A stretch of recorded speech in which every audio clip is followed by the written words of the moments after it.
स्वामी समर्थ. नमस्कार मित्रांनो. आपल्या आयुष्यात असे काही लोक असतात ज्यांच्याशिवाय आपलं पान हलत नाही, पण ते सोबत असले की डोकं शांत राहत नाही. आपण त्यांना साध्या भाषेत भावकी म्हणतो. ही माणसं रक्ताची असतात, जवळची असतात, पण कधी कधी त्यांचे शब्द एखाद्या धारदार शस्त्रासारखे काळजाला आरपार चिरून जातात. आज आपण याच विषयावर बोलणार आहोत की जेव्हा आपलीच माणसं, आपली भावकी आपल्याला टोमणे मारते, आपल्या अपयशावर हसते किंवा आपल्या प्रगतीमध्ये अडथळे आणते, तेव्हा त्यांना उत्तर देण्याची खरी स्मार्ट पद्धत काय असावी? बऱ्याचदा काय होतं, जेव्हा कोणी आपल्याला टोमणा मारतं तेव्हा आपलं रक्त सळसळायला लागतं. आपल्याला वाटतं की आत्ताच्या आत्ता याला असं काहीतरी बोलावं की याची बोलतीच बंद व्हावी. पण मित्रांनो, लक्षात ठेवा, जिभेने दिलेलं उत्तरही तात्पुरती असतात. समोरच्याने एक शब्द टाकला आणि तुम्ही 2 शब्द टाकले तर तिथे फक्त वाद वाढतो, तुमची इमेज खराब होते आणि समोरच्याला जे हवं असतं तेच मिळतं, म्हणजे तुमची अस्तव्यस्त. टोमणे मारणाऱ्या माणसाचा उद्देशच हा असतो की तुम्हाला कसं तरी करून विचलित करावं, तुमच्या प्रगतीचा वेग मंदवावा आणि तुम्हाला मानसिकदृष्ट्या कमकुवत करावं. जर तुम्ही त्यांच्या शब्दावर चिडलात तर समजून जा की ते जिंकले आणि तुम्ही हरलात. स्मार्ट उत्तर देण्याची पहिली पायरी म्हणजे शांतता. हो, ऐकायला हे थोडं कठीण वाटेल, पण शांत राहणं हे जगातील सर्वात मोठं शस्त्र आहे. जेव्हा कोणी तुम्हाला तुमच्या पगारावरून, तुमच्या घरावरून किंवा तुमच्या मुलाच्या शिक्षणावरून टोमणा मारतं, तेव्हा फक्त एक गोड स्मित हास्य करा आणि तिथून निघून जा. तुमचं ते शांत राहणं समोरच्या माणसाला जास्त विचार करायला लावतं. त्यांना वाटतं, अरे मी याला तर एवढं बोललो तरी याला काहीच कसं वाटलं नाही. तुमची ही बेफिकीर वृत्ती त्यांना आतून पोखरते. त्यांना तुमची कमजोरी शोधायची असते, पण तुम्ही त्यांना ती संधीच देऊ नका. दुसरी गोष्ट म्हणजे आपल्या यशाचा आवाज एवढा मोठा करा की त्याचे टोमणे त्या आवाजात दबून गेले पाहिजेत. टोमणे मारणारे लोक सहसा तेच असतात ज्यांची स्वतःच्या आयुष्यात काही खास उखडलेलं नसतं. ते तुमची तुलना त्यांच्याशी किंवा इतरांशी करतात, कारण त्यांना स्वतःची उंची वाढवता येत नाही, म्हणून ते तुमची उंची कमी करण्याचा प्रयत्न करतात. अशा वेळी शब्दाने उत्तर देण्यापेक्षा कृतीने उत्तर देणे कधीही चांगलं. जर कोणी म्हणत असेल की तुला हे जमणार नाही, तर ते करून दाखवणं हेच त्या टोमण्याचं सर्वात चोख प्रत्युत्तर आहे. ज्या दिवशी तुम्ही यशस्वी व्हाल त्याच दिवशी ही टोमणे मारणारी तोंडं तुमच्या कौतुकाचे गोडवे गाताना दिसतील. हा जगाचा नियम आहे. लोक फक्त उगवत्या सूर्याला नमस्कार करतात. आपल्याला वाटतं की भावकी म्हणजे आपला हक्काचं माणूस, मग ते असं का वागतात? त्याचं साधं कारण म्हणजे असूया.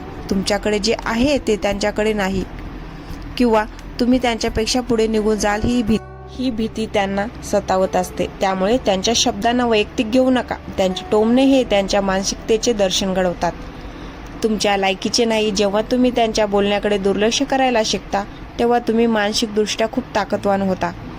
कुत्रं भुकलं म्हणून आपण खाली वाकून दगड मारायला गेलो तर आपणही त्यांच्याच पातळीवर येतो. त्यापेक्षा आपला रस्ता धरून पुढे चालत राहणं यातच शहाणपणा असतो. बरेच लोक म्हणतात की काका, मामा किंवा दादा असे बोललेले आता मी त्यांच्याशी संबंध तोडून टाकेन. पण संबंध तोडणे हा उपाय नाही. संबंध ठेवा, पण एक सुरक्षित अंतर राखून. प्रत्येकाला तुमच्या आयुष्यात डोकावायची परवानगी देऊ नका. तुमचं खाजगी आयुष्य, तुमचे प्लॅन आणि तुमची स्वप्न त्यांच्यासमोर उघडी करू नका. जेव्हा तुम्ही कमी बोलता आणि फक्त कामापुरतं नातं ठेवता तेव्हा त्यांना टोमणे मारायला वावच मिळत नाही. तुमचं मौन हे त्यांना मिळालेलं सर्वात मोठं उत्तर असतं. एक गोष्ट कायम लक्षात ठेवा, तुमचं आयुष्य हे तुमचं आहे. या लोकांच्या टोमण्यामुळे जर तुम्ही तुमचं मानसिक स्वास्थ्य बिघडून घेत असाल तर तुम्ही स्वतःवर अन्याय करत आहात.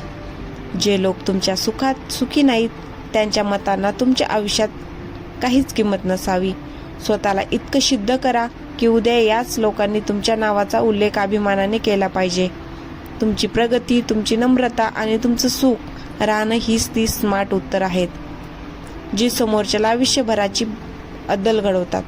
टोमणं मारणाऱ्यांना त्यांच्या शब्दात जगू द्या. तुम्ही तुमच्या स्वप्नात जगा, कारण तुमची खरी लढाई स्वतःशी आहे, या लोकांच्या कुचकट शब्दाशी नाही. जेव्हा तुम्ही स्वतःच्या नजरेत मोठे होता तेव्हा जगाच्या नजरेत आपोआप मोठे होता. मित्रांनो, आजचा हा विषय खूप जिव्हाळ्याचा आहे आणि कदाचित तुमच्यापैकी प्रत्येकाने हा अनुभव कधी ना कधी घेतला असेल. आपण समाजात राहतो, एकत्र कुटुंबात राहतो, भावकीत राहतो, पण कधी कधी हीच आपली माणसं आपल्या प्रगतीवर खुश होण्याऐवजी आपल्या उणिवा शोधण्यात जास्त रस घेतात. लग्न असो, सणवार असो किंवा एखादा कौटुंबिक सोहळा, तिथे चार चौघात आपल्याला एखादा असा टोमणा मारला जातो की ज्यामुळे आपलं जेवण सुद्धा जात नाही. आपल्याला वाटतं की आपण काय केलं याचं, आपण तर कोणाचं वाईट चिंतन नाही. मग हे लोक आपल्यावरच का तुटून पडतात? सर्वात आधी एक गोष्ट समजून घ्या की भावकीतले लोक जेव्हा टोमणे मारतात तेव्हा त्याचा अर्थ असा असतो की तुम्ही त्यांच्या अवक्याबाहेर जात आहात. माणसाचा स्वभाव असा आहे की त्याला स्वतःच्या दुःखापेक्षा दुसऱ्याच्या सुखाचं दुःख जास्त होतं. जेव्हा तुम्ही काहीतरी वेगळं करण्याचा प्रयत्न करता, जेव्हा तुम्ही त्यांच्या ठरवलेल्या चौकटी बाहेर पाऊल टाकता, तेव्हा त्यांना भीती वाटते. ही भीती तुमच्या यशाची असते. त्यांना वाटतं की जर हा यशस्वी झाला तर आमचं काय मग? ते शस्त्र म्हणून वापरतात, ते म्हणजे टोमणे. हे टोमणे तुमच्या आत्मविश्वासाला तडा देण्यासाठी मारले जातात. जर तुम्ही त्यांच्या शब्दामुळे खचून गेलात तर त्यांचा डाव यशस्वी झाला असं समजा. आता प्रश्न येतो की यांना उत्तर कसं द्यायचं? बऱ्याचदा लोकांना वाटतं की जशा तसं उत्तर दिलं की विषय संपला. पण मित्रांनो, जिभेने दिलेलं उत्तर हे फक्त वादाला निमंत्रण देतं. जर तुम्ही त्यांच्याशी भांडलात तर तुमची आणि त्यांची पातळी एकच होऊन जाते. स्मार्ट उत्तर म्हणजे असं उत्तर की समोरच्याला कळलंही न पाहिजे आणि तुमचं नावही खराब होता कामा नये. समजा एखाद्या कार्यक्रमात कोणीतरी तुमच्या नोकरीवरून किंवा व्यवसायावरून टोमणा मारला की काय रे, अजून तेवढ्याच पगारावर आहेस का? किंवा तुझं ते काम काय अजून साताऱ्याला पोहोचलं नाही का? अशा वेळी चिडण्याऐवजी त्यांच्या डोळ्यात बघून फक्त मंद हसा. तुमचं ते हसू त्यांना सांगून जातं की तुमचा हा बाळबोध प्रश्न माझ्या लेवलचा नाहीये. लक्षात ठेवा, जे लोक तुम्हाला टोमणे मारतात ते तुमच्या आयुष्यातल्या ऑडियन्स सारखे असतात. खेळाडू मैदानात खेळत असतो आणि प्रेक्षक गॅलरीत बसून ओरडत असतात. खेळाडूने जर प्रेक्षकांच्या ओरडण्याकडे लक्ष देऊन बॅट खाली ठेवली आणि तो त्यांच्याशी भांडायला गेला तर तो मॅच हारलास. तुमचं काम आहे फक्त खेळत राहणं. तुमचं यश हे त्या लोकांसाठी सर्वात मोठं थप्पड असणार आहे. ज्या दिवशी तुमची गाडी त्यांच्या दारासमोरून जाईल त्या दिवशी तुमच्या कामाची चर्चा वर्तमानपत्रात किंवा समाजात होईल. त्या दिवशी तेच टोमणे मारणारे लोक सांगतील की आम्हाला माहिती होतं हा मुलगा काहीतरी करून दाखवणार. ही जगाची रीत आहे. इथे यशालाच किंमत आहे. आपल्याला खूप वेळा असं वाटतं की आपण स्पष्टीकरण द्यावं. मी असं काय करतोय, मला किती त्रास होतोय, माझे प्लॅन्स काय आहेत. पण एक गोष्ट लिहून ठेवा, ज्यांना तुम्हाला समजून घ्यायचं नाहीये त्यांना कितीही स्पष्टीकरण दिलं तरी ते तुम्हाला चुकीचंच ठरवणार. त्यामुळे तुमची स्वप्न, तुमचे प्लॅन्स कधीही भावकीत किंवा अशा लोकांसमोर उघडे करू नका जे तुमचं पाय खेचायला टपलेले आहेत. गुप्तता ही यशाची पहिली पायरी आहे. तुमचं काम शांतपणे होऊ द्या आणि तुमच्या यशाला गोंगाट करू द्या. जेव्हा तुम्ही गप्प राहून काम करता तेव्हा समोरच्याचा जळफाट जास्त होतो. त्यांना कळतच नाही की तुमच्या डोक्यात नक्की चाललंय काय, आणि हीच अनिश्चितता त्यांना तुमच्यापासून लांब ठेवते. अनेकदा टोमणे हे तुमच्या वैयक्तिक आयुष्यावर, तुमच्या मुलावर किंवा तुमच्या राहणीमानावर मारले जातात. अरे, तुमची मूल तर अजून काहीच करत नाहीत किंवा तुमचं घर ते अजून तसंच आहे. अशा वेळी एक गोष्ट स्वतःला सांगा की माझं घर कसं असावं आणि माझ्या मुलांनी काय करावं हे ठरवणारे हे लोक कोण? तुमची रिमोट कंट्रोल दुसऱ्याच्या हातात देऊ नका. जर तुम्ही त्यांच्या शब्दाने दुःखी झाला तर याचा अर्थ तुम्ही तुमच्या आयुष्याचा रिमोट त्यांच्या हातात दिला आहे. हे तुम्हाला हवं तेव्हा दुःखी करू शकतात आणि हवं तेव्हा चिडवू शकतात. हा रिमोट स्वतःकडे ठेवा. त्यांच्या शब्दांना कचऱ्याच्या डब्यात टाकायला शिका. भावकीतले हे लोक खरं तर तुम्हाला एक प्रकारे मदतच करत असतात. हे तुमचे मोफत मोटिवेशन स्पीकर्स आहेत. जेव्हा तुम्हाला थकल्यासारखं वाटेल तेव्हा तुम्हाला वाटेल की आता काम थांबवावं, तेव्हा त्यांचे ते टोमणे आठवा. त्यांची ती हसणारी तोंड आठवा. ते टोमणे तुम्हाला झोपू देणार नाहीत. ते तुम्हाला पुन्हा कामाला लावण्याची ऊर्जा देतील. ज्या माणसाला समाजाने नाकारले किंवा ज्याच्यावर आपलीच माणसं हसली आहेत तोच माणूस इतिहास घडवतो. कारण त्याच्याकडे गमवण्यासारखं काही नसतं, पण सिद्ध करण्यासारखं खूप काही असतं. आयुष्य खूप छोटं आहे मित्रांनो. हे आयुष्य अशा लोकांचा विचार करण्यात घालवू नका ज्यांना तुमच्या अस्तित्वाने काहीच फरक पडत नाही. तुमच्या आईवडिलांसाठी, तुमच्या कुटुंबासाठी आणि स्वतःच्या स्वप्नासाठी जगा. भावकी आज आहे उद्या नसेल, पण तुमचं कर्तृत्व कायम राहील. जेव्हा तुम्ही यशाच्या शिखरावर असाल तेव्हा हेच लोक तुमच्याशी नातं सांगायला येतील. तेव्हाही त्यांच्याशी नम्रतेने वागा, कारण तुमची नम्रता त्यांना अधिक जाळेल. टोमणे मारणाऱ्यांना कधीच दोषाने उत्तर देऊ नका. त्यांना प्रेमाने आणि प्रगतीने संपवा. हाच सर्वात स्मार्ट मार्ग आहे.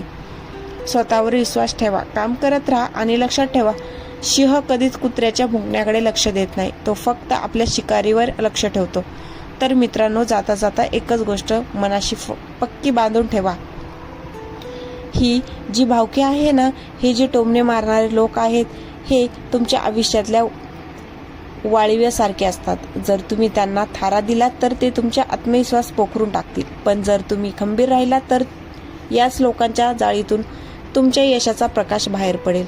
लक्षात ठेवा, ज्या झाडाला गोड फळ लागतात ना, त्या झाडाला लोक दगड मारतात. बोरी बाबळीच्या झाडाला कोणी दगड मारायला जात नाही. त्यामुळे जर तुम्हाला टोमणे पडत असतील तर समजून जा की तुमच्यात काहीतरी खास आहे जे त्यांच्याकडे नाहीये. आयुष्यात प्रत्येकाला उत्तर देत बसू नका. तुमची ऊर्जा अशा लोकांसाठी खर्च करू नका जे तुमची प्रगती बघून जळतात. उलट अशा लोकांचे आभार माना, कारण त्याने टोमणे मारले नसते तर तुम्हाला स्वतःला सिद्ध करण्याची ती जिद्द कदाचित कधीच निर्माण झाली नसती. आज हे हसतायत तुमच्यावर, हसू द्या. आज ते नाव ठेवतायत तुम्हाला, ठेवू द्या. वेळ प्रत्येकाची येते आणि तुमची वेळ येणार नाही तर तुम्ही ती वेळ घेऊन येणार आहात. जेव्हा तुम्ही यशस्वी होऊन त्यांच्या समोर उभे राहाल तेव्हा तुमच्या चेहऱ्यावरचा तो शांत भाव त्यांच्यासाठी सर्वात मोठे शासन असेल. त्यांना कळून चुकेल की ज्या माणसाला आम्ही पाडायचा प्रयत्न केला तोच आज हिमालयासारखा ताट उभा आहे. दोषाचा बदला दोषाने घेऊ नका, तर यशाने घ्या, कारण यश हे असं उत्तर आहे ज्यावर समोरच्याकडे कोणताही प्रतिवाद उत्तर नाही. स्वतःवरचा विश्वास कधीच डळमळीत होऊ देऊ नका. लोक काय म्हणतील याचा हा विचार करून जगातलं सर्वात मोठं नुकसान झालंय. लोक तेव्हाही बोलतात जेव्हा तुम्ही काही करत नाही, आणि लोक तेव्हाही बोलतील जेव्हा तुम्ही काहीतरी मोठं करून दाखवाल. मग जर बोलायचं आहे तर मग नाव कमवून लोकांच्या तोंडी लागलेलं काय वाईट. हा व्हिडिओ जर तुम्हाला आवडला असेल, तुम्हालाही कधी अशा भावकीच्या टोमण्याचा सामना करावा लागला असेल तर मला कमेंट बॉक्समध्ये नक्की सांगा. तुमची एक कमेंट मला समजायला मदत करेल की आपण या लढाईत एकटे नाही आहोत. आणि हो, आपल्या चॅनलला सबस्क्राईब करायला विसरू नका, कारण अशाच प्रकारे मनातील जिद्द जगवणारे व्हिडिओ मी तुमच्यासाठी घेऊन येत राहणार आहे. चला तर मग पुन्हा भेटूया पुढच्या व्हिडिओमध्ये. तोपर्यंत शांत राहा, काम करत राहा आणि आपल्या यशाने जगाला उत्तर द्या. धन्यवाद.